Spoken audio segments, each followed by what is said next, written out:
అందరికీ నమస్కారం. ఈ నెల 9వ తారీఖున ఎక్స్ఎం గారు బంగారపాలెం మండలంలో మ్యాంగో మార్కెట్ యార్డ్ విజిట్ చేస్తున్నారు. దానికి సంబంధించిన అప్లికేషన్లో ఉదయం 11 నుంచి మధ్యాహ్నం 2 లోపు ఆ మార్కెట్ యార్డ్కి విజిట్ చేసి ఆ లోకల్గా ఉన్న ఫార్మర్స్తో ఇంటరాక్ట్ అవ్వడం, వాళ్ళతో మీటింగ్ పెట్టుకోవడం అనే ఉద్దేశంతో అప్లికేషన్ పెట్టడం జరిగింది. అప్లికేషన్ని మాజీ ఎమ్మెల్యే సునీల్ కుమార్ గారు సబ్మిట్ చేయడం జరిగింది. దానిలో మెన్షన్ చేసిన మరొక విషయం, సుమారుగా 10,000 మంది నిరుద్యోగులు అని చెప్పారు. సో ఇచ్చిన అప్లికేషన్ యొక్క పర్పస్ మ్యాంగో ఫార్మర్స్తో ఇంటరాక్ట్ అవ్వడం, వాళ్ళతోనే మాట్లాడడానికి, వాళ్ళ కష్ట నష్టాలు తెలుసుకోవడానికి, అలానే ప్రభుత్వం ఏదైనా సరే చేస్తుందా, ఏం చేయట్లేదు అనే ఉద్దేశంతో వాళ్ళని మాట్లాడి వాళ్ళ దగ్గర నుంచి ఫీడ్బ్యాక్ తీసుకోవడానికి వస్తున్నారు. సో దీనికోసం మేము మొత్తం ఇప్పటివరకు ఫీల్డ్ విజిట్ చేయడం జరిగింది. అలానే హెలీప్యాడ్ ఎక్కడ ఉంది, మ్యాంగో మార్కెట్ యార్డ్కి ఏ రూట్లో వస్తున్నారు, దీని గురించి మొత్తం వర్కౌట్ చేయడం జరిగింది. ఈ వర్కౌట్ చేసిన తర్వాత మేము హెలీప్యాడ్ వద్ద సుమారుగా 30 మందికి మనం పర్మిషన్ ఇవ్వడం జరిగింది. అలానే కాన్వాయ్ వెహికల్స్కి పర్మిషన్ ఇవ్వడం జరిగింది. మార్కెట్ యార్డ్ దగ్గర రోజు 500 మంది రైతుల పైగా వాళ్ళ వెహికల్స్లో వస్తుంటారు. సో ఈ మీటింగ్ కొరకు, ఇది పబ్లిక్ మీటింగ్ కాదండి, ఓన్లీ మ్యాంగో ఫార్మర్స్తో మాట్లాడడానికి, వాళ్ళతో ఇంటరాక్ట్ అవుతున్న ఇష్యూ కోసం వస్తున్నాం కాబట్టి మనం మరొక 500 మందికి వచ్చి ఇంటరాక్ట్ అవ్వడానికి పర్మిషన్ ఇవ్వడం జరిగింది. సో మొత్తంగా మనం మార్కెట్ యార్డ్లో 500 మందికి, అలానే హెలీప్యాడ్ వద్ద 30 మందికి పర్మిషన్ ఇస్తాం. అండ్ ఇటువంటి ర్యాలీస్ కానీ అలానే రోడ్ షోస్ కానీ జరగకూడదని క్లియర్గా చెప్పడం జరిగింది. ఇది వరకు జరిగిన ఇన్సిడెంట్స్ చూసుకున్నట్లయితే 3 చోట్ల. మొదటిది మన సత్యసాయి జిల్లాలో రాప్తాడ్ నియోజకవర్గంలో ఒక ప్రోగ్రాం జరిగింది.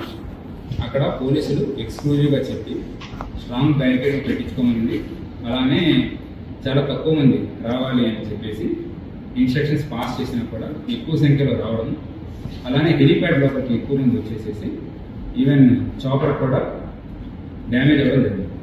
సో ఇది మొత్తం ప్లానే, అంటే విఐపి యొక్క సెక్యూరిటీని కూడా ప్రాబ్లం క్రియేట్ చేస్తుంది. అలానే ఇండివిజువల్ సెక్యూరిటీ, సో ఎవరైతే సివిలియన్స్ ఉన్నారో వాళ్ళకు కూడా సెక్యూరిటీ ప్రాబ్లం వస్తుంది. ఇది మొదటి ఇష్యూ. సో రెండవ ఇన్సిడెన్స్ కుదిరి ప్రకాశం జిల్లాలో కూడా జరిగింది. అక్కడ టొబాకో రైతుల్ని మాట్లాడడానికి, వాళ్ళతో ఇంటరాక్ట్ అవ్వడానికి వెళ్ళేటప్పుడు అక్కడ కూడా సుమారుగా లోపలికి టొబాకో బోర్డులోకి 25 మందిని పర్మిషన్ ఇస్తే మోర్ దాన్ 1000 మెంబర్స్ లోపలికి వెళ్ళారు.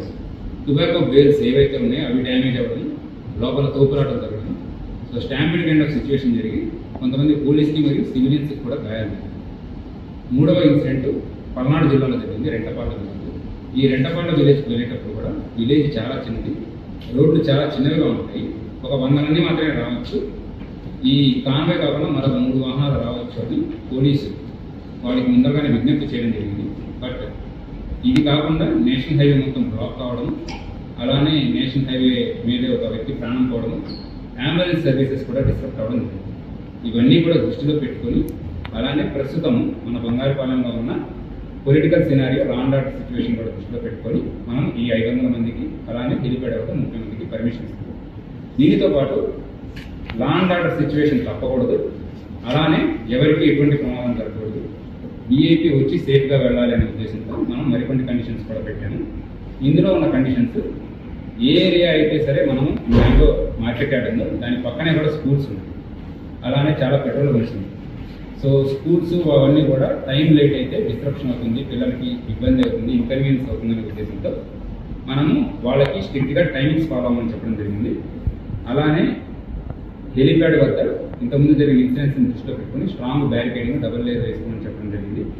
ఏరియాలో ఎటువంటి ఇష్యూస్ జరగకుండా CCTV కెమెరాస్ వాళ్ళని పెట్టించమన్నాము. అలానే హెలీప్యాడ్ వద్ద 30 మందికి మాత్రం పర్మిషన్ ఇవ్వడం జరిగింది. మ్యాంగో ఫార్మర్స్తో వాళ్ళు ఇంటరాక్ట్ అవ్వడానికి 500 మందికి, ఎటువంటి పబ్లిక్ మొబిలైజేషన్ జరగకూడదు. అలానే ఇంపార్టెంట్ జంక్షన్స్ వద్ద ఎటువంటి ట్రాఫిక్ జామ్స్ దయచేసి క్రియేట్ చేయవద్దు, మొబిలైజేషన్ చేయవద్దు అని ఎక్స్క్లూజివ్గా చెప్తున్నాను. దీనికి సంబంధించి నోటీసెస్ కూడా ఇవ్వడం జరుగుతుంది. ఇదంతా కూడా మనము కండిషన్స్లో మెన్షన్ చేసి మనం కండిషనల్లో ఉన్న పర్మిషన్స్ ఇస్తున్నాము. సో ప్రీవియస్ ఇన్సిడెంట్స్ ఇవన్నీ దృష్టిలో పెట్టుకొని మేము చేసే విజ్ఞప్తి ఒకటే, ఎవరు కూడా ఎక్కువ సంఖ్యలో మొబిలైజ్ చేయవద్దు.